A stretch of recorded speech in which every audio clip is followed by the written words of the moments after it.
جزدان تو بنایا جاتا ہے جس کو خلاف قرآن کہنا چاہیے. جزدان تو غیروں کا نکالا ہوا لفظ ہے. جزدان کا مطلب یہ قرآن اس جز میں، یعنی قرآن کا ایک جز الگ ہے، ایک جز الگ ہے. حالانکہ قرآن تو 30 پارے کا ہے، تو بڑی شین والوں کے نزدیک کیا ہے کہ قرآن کا کچھ حصہ غائب ہے، اس لیے اس کا نام رکھ دیا جزدان.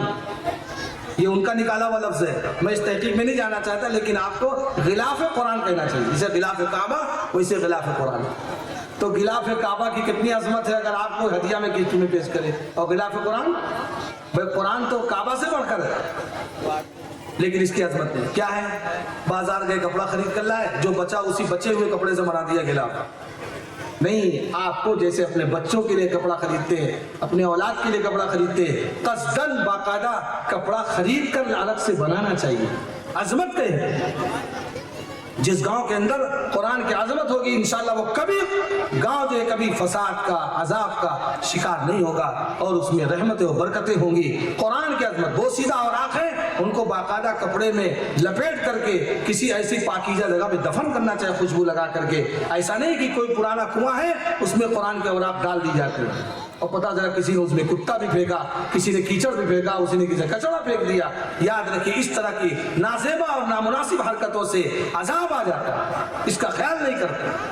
میں نہ جانا ہوا چنئی اور مدراس کے اندر، وہاں باقاعدہ بوسیدہ اوراق کے لیے مسجدوں کے اندر ڈبہ بنایا ہے. کسی گھر میں اگر بوسیدہ اوراق ہوں، اوراق جو ختم ہو چکے ہیں، بوسیدہ ہیں، تو ان کو یہاں کا لا کے جمع کر دیں. پھر وہ ذمہ دار حضرات ان اوراق کی حفاظت کے ساتھ وہ کسی پاکیزہ جگہ پہ دفن کر دیں. یہ اس طرح کی قرآن کی عظمت ہمارے گھروں کے اندر ہونا چاہیے. بچوں کو باقاعدہ نہلا کر اور جو ہے صفائی کر کے مدرسوں میں، مکتب میں بھیجنا چاہیے. یہ نہیں کہ صبح اٹھے اور ناک مجھے بھی نہیں پہنچا، چل حافظ جی کے یہاں، سمجھتے ہیں یہاں پہ کچھ نہیں. آج جو ہمارے دلوں سے عظمت کیوں نکلی؟ ہم نے عظمت نہیں کیا. تو قرآن کریم نے کیا کہا؟ لا تسمعوا لهذا القرآن.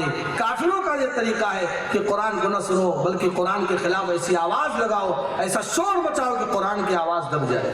اور ہمارا مسلمانوں کا طریقہ یہ ہے کہ نہیں، قرآن ہی ایک عظیم کتاب ہے. وہ خیر مما یجمعون، کائنات کی ہر چیز سے بہتر ہے. خیرکم من تعلم القرآن، نبی کے دربار سے فتویٰ ہو رہا ہے کہ تم میں بہتر انسان ہو جو قرآن کو سیکھے اور سکھلائے. بزرگی چاہیے تو اللہ کی کتاب، بڑائی چاہیے تو اللہ کی کتاب، عزت چاہیے تو اللہ کی کتاب. اسی لیے اس کتاب کو سامنے رکھنے کی ضرورت ہے.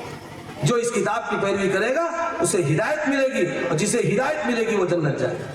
اس لیے ایسے مکاتب جہاں پر قرآن کی تعلیم ہو اس کو ہم لوگ اچھی نگاہ سے دیکھیں، اچھی نگاہ سے دیکھیں، اور وہاں جا کر کبھی مجلس میں بیٹھیں یا قرآن کی تعلیم ہوتی ہے وہاں بیٹھیں، بچے جہاں پڑھتے ہیں، اور خود قرآن سیکھیں.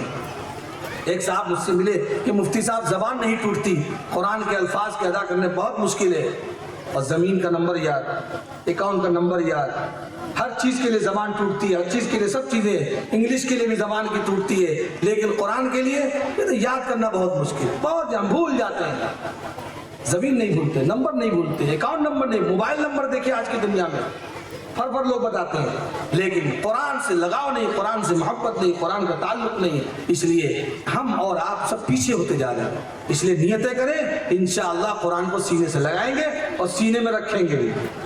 اب حافظ صاحب بھی سن لیں، حافظ کی ذمہ داری یہ ہے کہ جنہوں نے حفظ قرآن مکمل کیا ہے تو اس کے حلال کو بھی جانے، اس کے حرام کو بھی جانے، حلال کا عمل کرے، حرام سے بچنے کی کوشش کرے. ایسے حافظوں کے لیے حدیث میں بشارت ہے، کل قیامت کے دن ان کی شفاعت سنی جائے گی.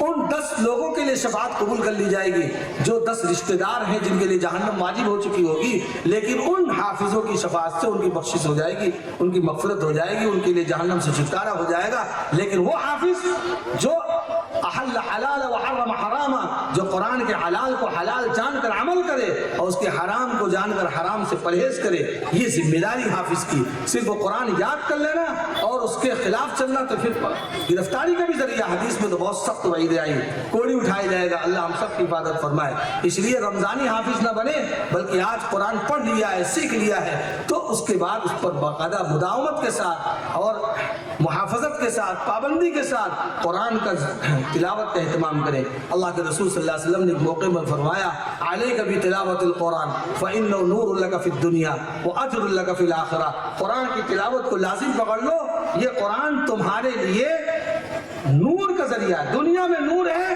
اور آخرت میں اجر کا ذریعہ۔ اللہ نے یہ روشنی عطا فرمائی، اسی روشنی سے ہدایت ملے گی۔ اللہ نے قرآن کا نام نور رکھا، انا انزلنا الیکم نورا مبینا، ہم نے قرآن مبین کو نور مبین، واضح روشنی عطا فرما کر بتایا کہ نور مبین ہے، یہ واضح روشن نور کہتے ہیں جو خود بھی روشن دوسروں کو روشنی عطا کرے۔ تو قرآن کریم یہ نور ہے، جن کے گھروں میں قرآن پہنچ گیا، جن کے گھروں میں حدیث پہنچ گئی، حقیقت میں ایک نور، ایک روشنی پہنچ گئی، اسی روشنی میں چل کر کے ظلمتوں کو چھانٹ دے اور ظلمتوں کو ختم کرے اور اپنے راستے کو طے کرے۔ یہ قرآن یہ نور ہے اور یہ قیامت میں بھی آپ کے ساتھ رہے گا، جنت میں بھی جب جائیں گے تو قرآن ہی کے متعلق ڈر ہوگا، ارے پڑھتا جا چڑھتا جا، تیری منزل آخری وہی ہوگی جہاں تیری قرآن کی آیت مکمل ہوگی۔ ضروری نہیں کہ آپ پورے حافظ بن جائیں، چند سورتوں کے بھی حافظ بن جائیں گے، اس سے بھی درجہ مکمل دیا جائے گا۔ آپ اندازہ اس سورہ قل واللہ شریف کتنی چھوٹی سی سورت ہے، قل واللہ شریف سورہ اخلاص جس کو کہتے ہیں، اگر کوئی 3 مرتبہ پڑھ لے تو پورا قرآن کریم میں ثواب ملتا ہے، اور 10 مرتبہ اگر قرآن کریم 10 مرتبہ سورہ اخلاص پڑھ لے تو جنت میں ایک محل بن جائے گا، جنت میں ایک محل بن جائے گا۔ آپ ایک تسبیح پڑھ لیں تو روزانہ 10 محل آپ بنا سکتے ہیں، اور جنت کا محل کا حال یہ کہ ایک سونے کی چاندی کی مشک و زعفران کا گارا ہوگا اور یاقوت اور زمرد کی زمین ہوگی، اتنا خوبصورت محل عطا کیا جائے گا جس میں حور عین رکھی جائے گی۔ ایسا محل بنانے کے لیے پورے اعظم میں پوری دنیا والے مل جائیں، جنت کا ایک محل نہیں بن سکتا، لیکن قل واللہ شریف 10 مرتبہ پڑھنے پر اللہ تعالیٰ ایک محل بنا دیں گے۔ حضرت فاروق اعظم رضی اللہ حیرت سے پوچھنے لگے، اے اللہ کے رسول، تب تو ہم لوگ ادھر رخصت یا رسول اللہ، ہم تو بہت بنا لیں گے جنت میں محل، ہم تو بہت بنا لیں گے جنت میں محل۔